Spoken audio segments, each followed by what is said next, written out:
Hello guys, അങ്ങനെ നമ്മുടെ പാറമട വീട്ടിൽ നമ്മൾക്കൊക്കെ പ്രതീക്ഷിക്കാവുന്നതിലും അപ്പുറമാണ് ഇപ്പൊ സംഭവിച്ചുകൊണ്ടിരിക്കുന്നത് അല്ലെ കൂട്ടുകാർ. ഇന്നത്തെ എപ്പിസോഡിൽ നമ്മുടെ സിദ്ധു അളിയനും ഷിബുറോക്സും തമ്മിൽ ഭയങ്കര കൂട്ട്.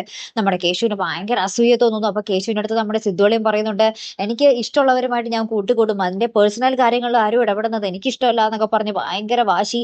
നമ്മുടെ ഭവാനേമും ഇപ്പൊ സിദ്ധു അളിയനെ സൈഡ് പിടിക്കുന്നുണ്ട്. അതായത് സിദ്ധു എന്ത് ചെയ്താലും നല്ലതേ ചെയ്യൂ എന്ന് പറഞ്ഞ് സൈഡ് പിടിക്കുന്നുണ്ട്. ലാസ്റ്റ് ദാ കിടക്കുന്നു ചട്ടിയും കല്ലും എന്ന് പറഞ്ഞോടെ നമ്മുടെ ശിവാനിയും ഷിബുവും കൂടെ കല്യാണം കഴിഞ്ഞ് വരികയാണ്. ഒരു കാറിൽ വന്ന് ഇറങ്ങുകയാണ്. ആ കാറിൽ ഫ്രണ്ടില് നമ്മുടെ സിദ്ധുവളിയനും ഉണ്ട്. അപ്പൊ സിദ്ധുവളിയൻ മുൻകൈ എടുത്ത് ഇവരുടെ കല്യാണം നടത്തിയിരിക്കുകയാണ്. അപ്പൊ പ്രേക്ഷകർ ഒന്നടങ്കം ഇത് കണ്ടിട്ട്, ഇതിന്റെ പ്രൊമോ കണ്ടിട്ട് പറയുകയുണ്ടായി ഇത് സ്വപ്നമാണെന്ന്.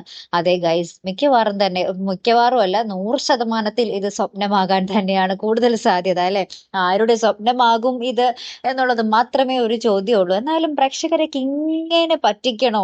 അല്ലെ ഗൈസ്, നമ്മൾ ഉപ്പും മുളകും പ്രേക്ഷകർ ഒരു പാറമട വീട് ഒരു സ്വപ്ന വീടായിട്ട് മാറുകയാണ്. ഓരോരുത്തരുടെയും സ്വപ്നം ഓരോ ദിവസവും ഇങ്ങനെ പോയിക്കൊണ്ടിരിക്കുകയാണ് അല്ലെ. നമ്മളാണെങ്കിലോ പ്രേക്ഷകർ ഈ ഒരു പ്രൊമോ ഒക്കെ കണ്ട് ഭയങ്കരമായിട്ട് എന്താ പറയാ, എന്തായിരിക്കും സംഭവിക്കാൻ പോകുന്നേ എന്നും പറഞ്ഞ് ഇങ്ങനെ ഇങ്ങനെ നിൽക്കുമ്പോഴായിരിക്കും എല്ലാം ഒരു സ്വപ്നത്തിൽ ഇങ്ങനെ ഒതുക്കി വെക്കുന്നേ. ഭയങ്കര കഷ്ടം തന്നെയല്ലേ നമ്മുടെ ഉപ്പും മുളകും ടീമിന്റെ കാര്യം. പ്രേക്ഷകർ ഇങ്ങനെ ചതിക്കണോ ഗൈസ് അല്ലേ?